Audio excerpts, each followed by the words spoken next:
Hi, it's Fias Taro. Hello, Gemini placements. This is your mid-October general and the current person na nasa utak mo ngayon. So, titingnan natin. Okay? So, pero syempre, again, before tayo mag-start, kung hindi ka pa nakakapag-subscribe, please do subscribe and hit the notification bell para lagi po tayo maging updated sa mga mangyayari pa lang. And again, kung may tanong pagdating sa private reading and sa ating mga charms, so, isa dito yung ating cord cutting. So, meron din tayong 2-in-1 love and money bracelet and yung ating granter. So, syempre, meron din tayong protection from evil eye and yung ating cleansing kit. O, diba?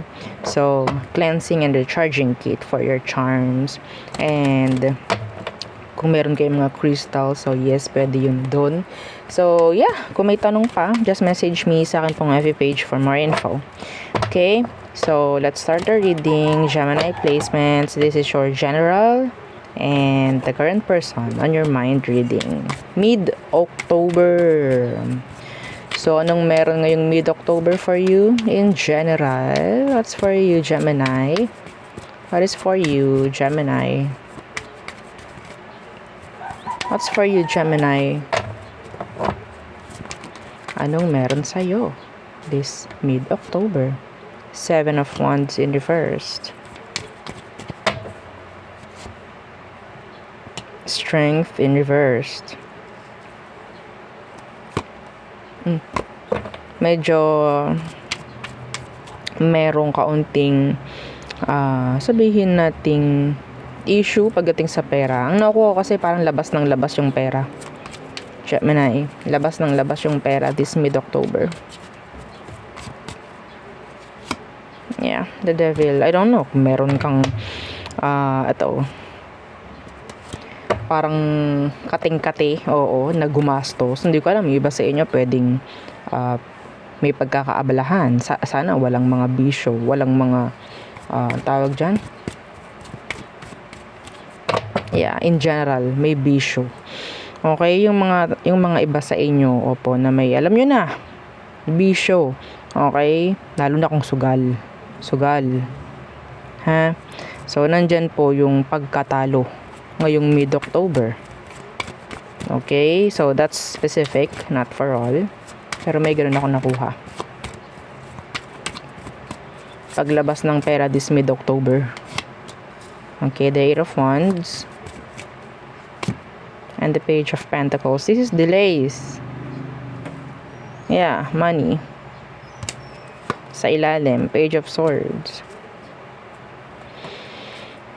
Hindi ko alam bakit mayroong ganito, Gemini. Kumusta ka? Merong mga dapat parating, okay, opportunities, kung ano man, pero mayroon ditong blockage. Tama-tama sa'yo to. Okay?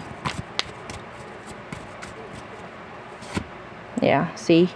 May ano sabihin nating may hindi ko alam, nakasampa, no, parang ganyan. May andun yung word na shoulder. Para kasi may shoulder, don't know, parang may pabigat sa energy mo. Ito yun. Tapos kaya sabi ko, tamang-tama sa'yo to. Okay? Yeah. So, medyo maganit, mabigat. Iba sa inyo nga, pwedeng may darating sanang pera, pero ang ganit. Ang ganit. Okay? In general, meron pong mga dapat mangyayari ngayong mid-October. May mga masisimulan sana. Pero nandoon yung blockage. The 10 of Wands. May nagpapabigat sa sitwasyon nyo po, mga Gemini. 6 of Swords in reversed. Puro baliktad May isang nag-upright. 10 of Wands pa. Kumusta ka, Gemini? So, 6 of Swords in reversed. And the 8 of Cups. Okay. Marami ditong expectations ngayong mid-October. Pero nandyan yung pwedeng madidismaya ka. I'm sorry, pero I have to say it. Okay?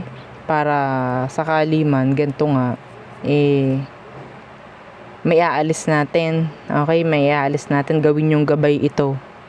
Gawin yung gabay. So, tingnan natin. Meron ditong 6 of Swords. 6 of Swords. In reverse, and the 8 of Cups. Meron na pong kailangan mga alisan. Itapon kung sakali. Okay? Para pumasok kung sakali man, kung ano man yan. Yeah, the Page of Wands in reverse. Gemini, ang dami talaga na nagbibigay ng conflicts or blockages sa'yo in general sa energy mo. Kung hindi man ito papasok, lalagpas to. Kung hindi man papasok po itong mga opportunities, blessings. Okay, ngayong mid-October, pwedeng lumagpas to. Mag-cleanse kayo. Okay, cleansing. Do the cleansing. Okay? Kung anong kailangan nyong gawin para tumaas-taas naman yung energy frequency ng iba sa inyo, do it. Okay? Yeah. So, mabigat ang energy, oh. Nasa heart ng spread yung 10 of Wands.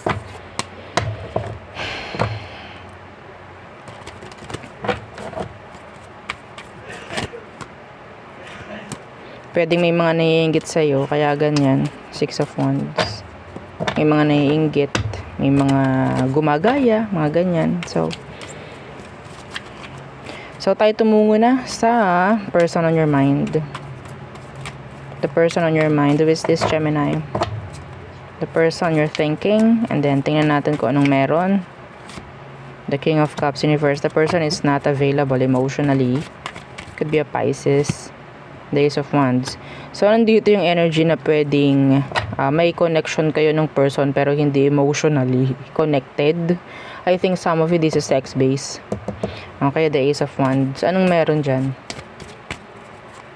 Anong meron dyan? The King of Wands in reverse.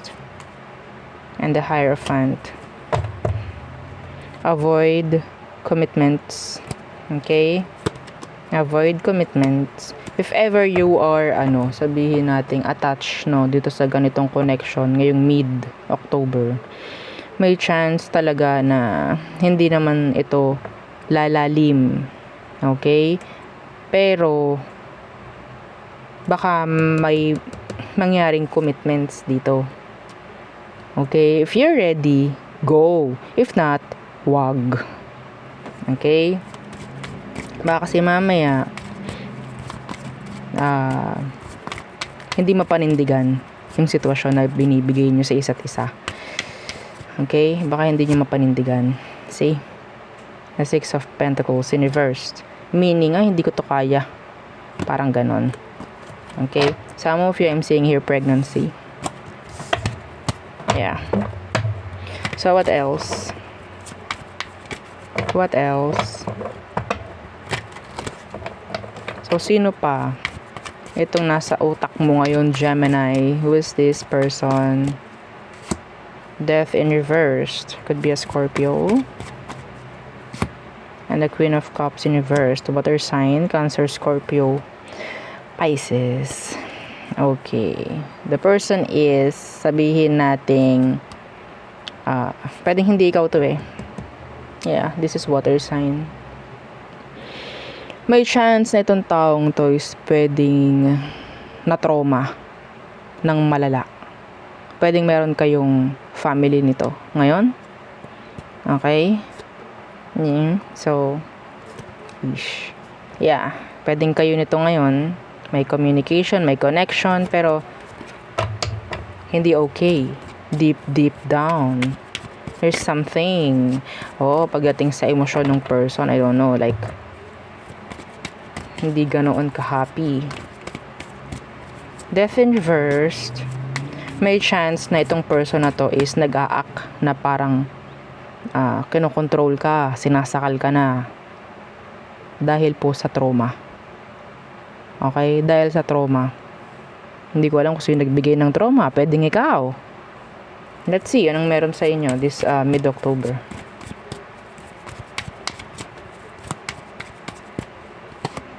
Justice. That's fairness. Maybe this person wants fairness. Balance. Yeah, the Empress in reversed. Oh, naawa ako dito bigla. Yeah, the Ace of Cups in reverse. So, Gemini, itong taong to, no?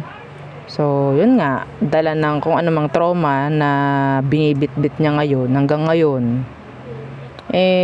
may chance talaga na andun yung pangoncontrol. Bakit? Kasi gusto niya ng improvement. Okay? Gusto niya ng improvement sa situation ninyo. Progress. Changes. Longevity. They want that. Okay? So, may chance na lalabas yung pangoncontrol. Hawak ka sa laig. Parang mga ganyang bagay. Okay? Kasi andun yung sabihin nating takot ng tao. Lalo na nga po, no, kung magkasama kayo nito, magkarelasyon kayo, may anak kayo, may mga ganyan.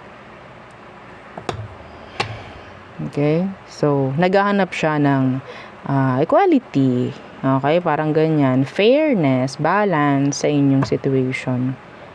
Yun nga lang, lalabas na toxic siya. Yes. Lalabas siyang toxic. Hindi ko siya masisi. Okay? Hindi ko siya masisi. Pero, yeah, dapat andun rin yung energy ng healing. So, what else? Who else? Sa isip mo, Gemini. Who else? The King of Cups again in reversed. What's with that King of Cups in reversed? The Moon in reverse. Oh, ang lakas ng Pisces. Pisces. So, you're in no contact with this person. You're not available, maybe. No communications at all. Some of you, pwede kayong same gender. Okay? You're longing for them. You're longing, craving for each other, maybe. Okay? So, anong meron? Anong mangyayari? Anong ganap this mid-October sa inyo nitong taong to? Okay, so there's still blockages. If ever, oo. So, anong meron dito sa 8 of Wands? Pwedeng this is blocking, blockages, mga ganyan. The 6 of Wands in the reversed. Ito yung pauyuhan. Okay, pauyuhan. Sino yung lalabas na weak? Yeah, the 9 of Pentacles. Okay, I think you're mirroring each other, Gemini. You are mirroring each other. You can message naman yung isa't isa. Sa totoo lang, kayo lang mismo naglalagay ng blockage. Okay, ng mga blockings, if ever. Okay? So, hindi ako magpapasakop sa'yo, mga ganyan. Hindi ako utos sa'yo, mga ganong bagay ba? Okay? Hindi ako susunod, hindi ako parang magpapakaaso-aso sa'yo. Parang ganyan. No. Yeah. Pero you're craving each other's energy. This mid-October. Yes. Somebody is wanting a lot of attention, more attention, parang ganyan. Gusto ko nito, gusto ko ng ganyan from Gemini or maybe you from them. Okay? Ayun o. Kunyari, ayaw. Ayoko niyan. Pero ito yung pinapakita. Ay, ayoko nito. Standing, like, okay, this is me, ganto, ganyan, pero the 7 of Swords is here. There's something deep down. Pagdating sa sitwasyon, ginagawa ko to para, what? Makita niya, maramdaman niya. Yes, andun yung yung energy na parang ikaw ang gumawa ng aksyon. Parang ganun. Ikaw yung gumawa ng aksyon, gagawa ko ng akin. The intention is sabihin natin hindi talaga totally para sa sarili, para mag-grow, para ganyan. Pero the intention is makuha yung atensyon ng isa. Kasi bakit ba naman hindi na lang mag-usap? Pauyuhan. Kasi meron po ako nakuha ang energy na kung sino man yung una na mag-reach out, siya yung weak. Ayoko nga maging weak.